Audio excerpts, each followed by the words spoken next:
Our Maximus analysis here for September 22nd, 2015, and we continue to sell off. Again, they did break a key level of this 1935, which was actually a key selling point on the weekly, and also they needed to hold. They need to hold this 19. I think it's 1950, and let's look at the weekly so you kind of can see what I'm looking at. So they came and they broke last week's low, and again 19. What is this low? Oops.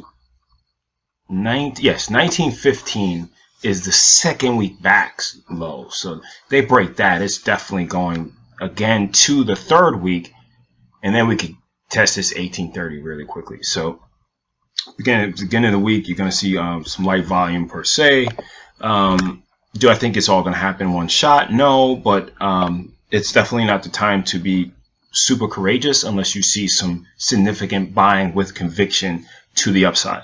There's no reason for you to say, let me buy the dip, because they were very forgiving with that in 2014, but you have to trade the here and now.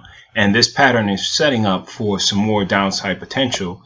And they look like they're breaking some weekly support as well. So we did have this sideways, which is very annoying. But now they gave a break, not a clean close below, but they did break below, and the sell signal from a couple days back is still holding. So don't be a hero if you don't have to. NQ had the same type of thing. They basically got above the 50%, but now they're closing below it. We want to see where they open tomorrow. Also, you know, they're about, let's look, about 3 days off, so I think you still got, you know, maybe they give you an update, but let's see how many highs they break above. Can they come back to this 43.83 level with conviction? If they can't, we can consider that they're going to continue going down and come and take out these lows. We're trading the chart. Forget, you know, the other news and stuff like that. Just trade the chart. Again, YM, weakest of the bunch. I mean, they bounced off the lows pretty much about that last half hour a little bit, but they, as you can see from here, they're still, this is still a good retracement to short if they break below this low of basically 16,200 on the YM. So you can see that that's continuing. You have the IWM. Excuse me. IWM is breaking down. So even if we see a little push up, we talked about, listen, sometimes you could get this perfect, or you'll get another opportunity. So don't just chase it, because they could squeeze them for another, let's say they squeeze them till Thursday, and then they could flush back down. So again, excuse me, we'll see how it goes over the next couple of days and take it from there. Apple is still holding, not that bad.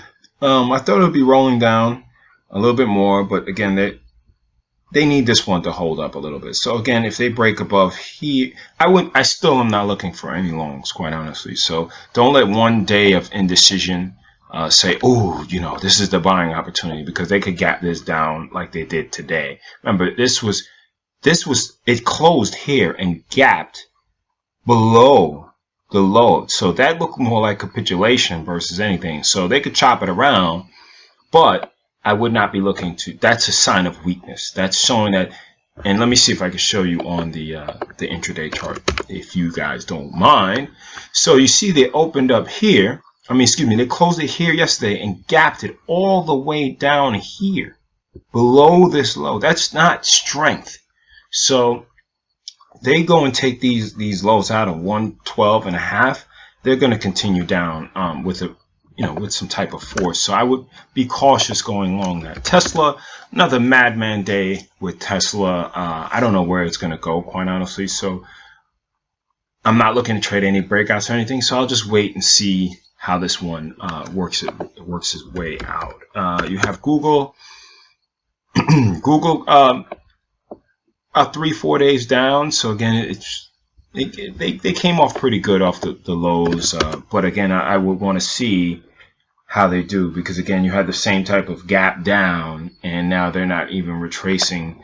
I would say let's look at this 50%. Excuse me, let me not use that. Let's do midpoint. You can see that they're just barely above the midpoint of today's range. So they break down below that again. you just want to work it out and don't look at just anything as you want to see some type of conviction at the end of the day. So just leave it at that. Netflix continuing down, but we'll see. Again, they need to break below this support level right here. You have Priceline was continuing to. We want to see if it breaks above these highs. That'll be 1300, kind of like that magic number. And see what strength it would have into a close, not just breaking the previous day's high. You want to see what it looks like above that regarding if they're going to have any strength going into, like, let's say a 230, 330 time frame and kind of going from there. Even if that means that you have to wait and maybe your risk reward's a little bit off, it's better to see that conviction in the price action versus just buying because you say, oh, they're going to be they have to buy the dip, and then you get caught on a fade. Sideways action right here. I don't know. They need to break either 48 or 44. It's sideways. This is the beginning of September, so about two weeks of just sideways action. As far as a swing trade, again, day trading, you'll have more opportunities. But for the swing trade, I'm just going to let it ride out and see which way they give me. Which direction it's going to be, because I don't want to guess, because the trend obviously is down, but you have to respect these 3 full days. If we do the same type of exercise that we just did here, you can see they're layering above this last 50%. They broke above it before, but now they have a higher low. Are they going to take out this 48? We'll see if they continue, and again, if they break below that 44 and close below it, then I will be looking to take some shorts and eventually for it to get down to this 37 and potentially this 33 area. That's pretty much it. Again, you don't have to, unless you're looking for quick scalps, intraday trades, shorter time frame trades, let's put it like that. So it doesn't have to be a day trade if you're trading off 15 or even a 30. But just be a little careful going with your longs right here. So, and I'm fine with that. Again, I did put on a trade. I had a Facebook trade I took yesterday, and I took it off today because it just was like, you know what, this is not my ideal shorting area, and I know there's going to be another opportunity for me to go short, even if they break down below. Nothing goes straight up or straight down, so we'll see how that one takes place. But again, we still want to make sure that we're looking at this SPY.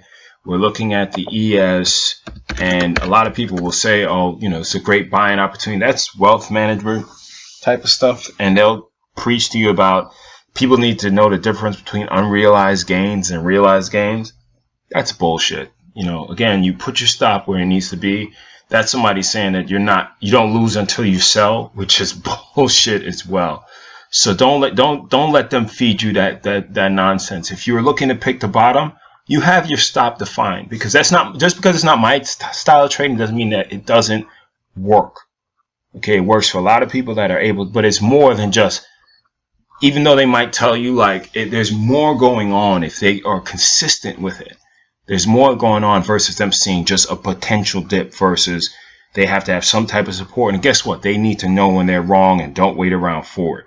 So again, don't be a hero. We'll see how this thing plays out. I'm not a buyer of anything right now. Take care.